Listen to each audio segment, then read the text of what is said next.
Perkenalkan, nama saya Natalia Pesi. Saya William Porkili. Saya Megawati Monali. Dan saya Lukas Anmama. Selamat menonton.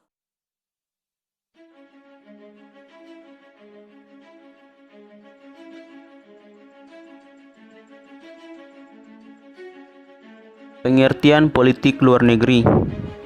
Politik luar negeri adalah pola perilaku yang digunakan oleh suatu negara dalam hubungannya dengan negara-negara lain.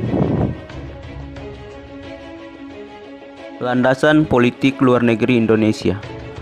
Yang pertama, landasan IDIL. Landasan IDIL ini menjadikan Pancasila sebagai ideologi bangsa dan negara sekaligus menjadi acuan atau pedoman politik luar negeri Indonesia. Yang kedua, landasan konstitusional. Landasan konstitusional politik luar negeri Indonesia adalah Undang-Undang Dasar 1945 merupakan konstitusi negara yang memuat tentang tujuan-tujuan negara. Landasan konstitusional sangat penting bagi pelaksanaan politik luar negeri Indonesia demi mencapai tujuan nasional Indonesia. Tujuan politik luar negeri Indonesia menurut Dr. Andus Muhammad Hatta. Yang pertama, mempertahankan kemerdekaan bangsa dan menjaga keselamatan negara. Yang kedua, memperoleh barang-barang yang diperlukan dari luar negeri untuk memperbesar kemakmuran rakyat apabila barang tersebut belum biasa diproduksi di dalam negeri. Yang ketiga, meningkatkan perdamaian internasional karena hanya dalam keadaan damai Indonesia dapat membangun dan memperoleh syarat-syarat yang diperlukan untuk memperbesar kemakmuran rakyat. Yang keempat, meningkatkan kemakmuran segala bangsa sebagai pelaksanaan cita-cita yang tersimpul di dalam Pancasila sebagai dasar falsafah negara Republik Indonesia. Sejarah politik luar negeri Indonesia banyak mengalami periodisasi yang diawali pada masa kemerdekaan, masa Orde Lama, Orde Baru, dan Reformasi yang terdiri dari beberapa masa pemerintahan. Kebijakan politik luar negeri Indonesia tidak terlepas dari kemerdekaan Indonesia yang diproklamasikan pada 17 Agustus 1945. Sebagai negara baru, Soekarno dan Hatta harus bisa mempertahankan kemerdekaan dan melawan kekuatan asing yang mau menjajah kembali.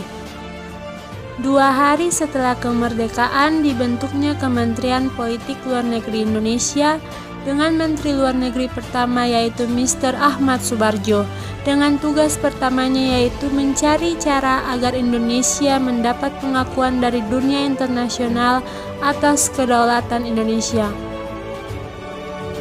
Mendayung di antara dua karang, filosofi politik luar negeri Indonesia masa Orde Lama, yaitu politik luar negeri bebas aktif. Istilah politik luar negeri bebas aktif dikemukakan oleh Muhammad Hatta. Bebas yang artinya bangsa Indonesia bebas menentukan untuk berhubungan dengan negara manapun, sedangkan aktif, bangsa Indonesia turut aktif dalam menciptakan perdamaian dunia. Berbagai kebijakan luar negeri Indonesia seperti Konferensi Meja Bundar, Konferensi Asia Afrika, Konfrontasi Malaysia, dan Politik Poros-Porosan Jakarta, Peking, Hanoi, Phnom Penh. Demikian pada masa Orde Lama, situasi politik internasional terbelah menjadi dua, yaitu Blok Timur Uni Soviet dan Blok Barat Amerika akibat dari Perang Dingin. Tetapi Indonesia tetap bersifat netral bisa dilihat dari bukti didirikannya gerakan non-blok sebagai kelanjutan dari Konferensi Asia Afrika di Bandung tahun 1955. Namun, diplomasi Indonesia ditantang dengan ketegangan hubungan Indonesia dengan Malaysia yang terus memuncak. Sejarah mencatat Indonesia keluar dari PBB pada 7 Januari 1965. Hal tersebut diputuskan Presiden Soekarno karena dominasi Amerika Serikat di kancah politik internasional.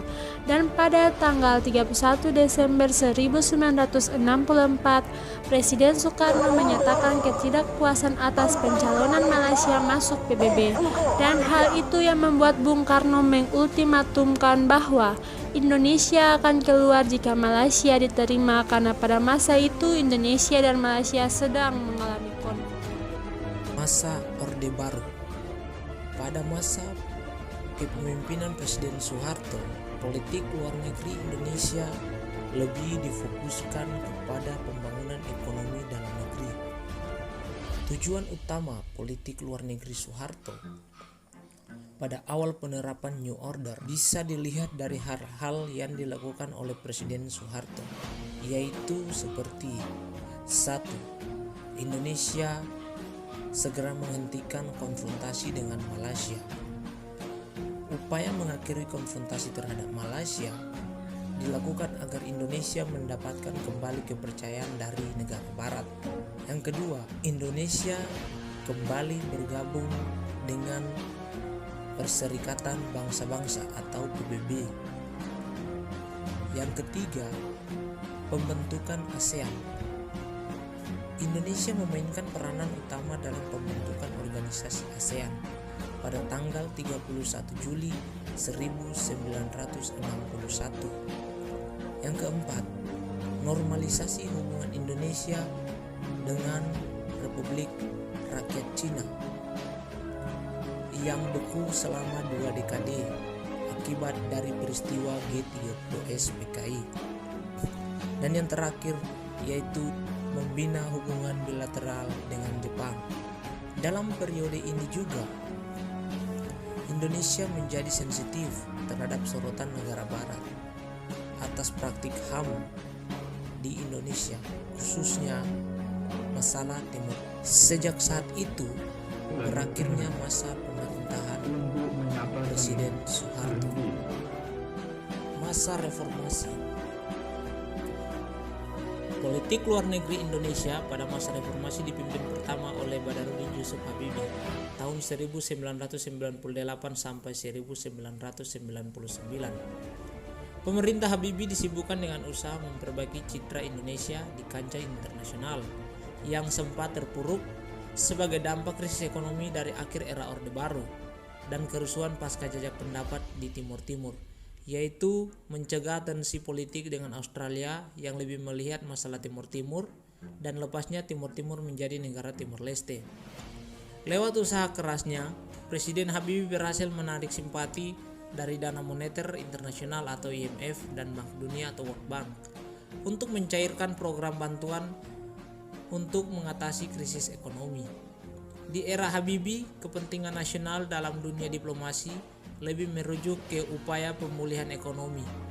Di tingkatan global, Indonesia juga semakin serius dalam mengusahakan perdamaian dunia yang diwujudkan dalam kesepakatan internasional seperti Protokol Kyoto, penempatan pasukan perdamaian di daerah konflik, hingga usaha penanganan terorisme internasional. Masa pemerintahan Abdul Rahman Wahid.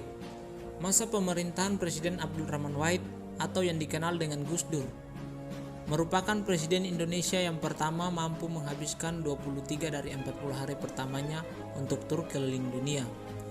Setiap pertemuan Gus Dur selalu mengangkat isu-isu domestik dalam pertemuannya dengan setiap kepala negara. Diplomasi luar negeri yang terkenal pada masa pemerintahan Presiden Abdul Rahman Wahid dikenal dengan diplomasi persatuan yang bertujuan untuk memperoleh dukungan internasional terhadap wilayah kedaulatan Indonesia yang telah mengalami gejolak disintegrasi. Pada masa Presiden Abdul Rahman Wahid, ia yang mengubah nama Irian Jaya menjadi Papua. Masa pemerintahan Megawati Soekarno Putri. Pada masa pemerintahan Megawati Soekarno Putri, 15 kali kunjungan kenegaraan dilakukannya untuk menjalin persahabatan dengan sejumlah negara di dunia. Fokus utama politik luar negeri pada masa Megawati Soekarno Putri menekankan kepada perbaikan image bangsa dan negara, serta mengembalikan kepercayaan pihak luar. Pada masa pemerintahan Megawati, banyak persoalan yang harus dihadapi. Isu-isu keamanan seperti terorisme dan serangkaian bom di tanah air menjadi perhatian serius Presiden Megawati. Gaya dan pola diplomasi era Megawati Soekarno Putri sifatnya sangat konservatif di tengah kekuatan domestik yang sudah rapuh dan konstelasi politik global yang telah berubah. Akibatnya, sifat dan ligatan lepas dari rengkuhan Indonesia. Masa pemerintahan Susilo Bambang Yudhoyono. Pada masa pemerintahan Susilo Bambang Yudhoyono, doktrin politik luar negeri Indonesia adalah million friends, zero enemy. Indonesia mampu membangun hubungan bilateral dan multilateral. Tercatat, terjadi 16 hubungan kerjasama Susilo Bambang Yudhoyono dengan negara tetangga Asia dan Eropa dan berdampak positif bagi pembangunan Indonesia. Oleh sebab itu, dampak perubahan politik luar negeri yang dilakukan SBY bahwa bangsa Indonesia telah muncul sebagai negara yang memiliki global responsibilitas dan global interest, di mana tidak ada satupun isu global yang luput dari perhatian politik luar negeri Indonesia seperti keamanan, pembangunan, HAM reformasi PBB, demokrasi hingga lingkungan. SBY juga terlibat aktif membantu perdamaian dunia, salah satunya Timur Tengah. Berkat pemerintahannya, SBY mendapatkan kepercayaan internasional dan Indonesia berkali-kali didaulat untuk menggelar berbagai konferensi internasional penting. Hal itu yang menyebabkan SBY mendapatkan banyak penghargaan atas kepemimpinan, prestasi, dan pengaruh positifnya di berbagai bidang dalam lingkup nasional maupun internasional. Million friends, zero enemy, itulah doktrin Susilo Bambang Yudhoyono. Masa pemerintahan Joko Widodo. Pada masa pemerintahan Joko Widodo, terdapat 4 pilar politik luar negeri Indonesia. Yang pertama, melindungi territorial integrity and sovereignty of Indonesia. Yang kedua, perlindungan warga negara Indonesia. Yang ketiga, diplomasi ekonomi. Dan yang keempat, konstitusi terhadap kawasan dan dunia internasional.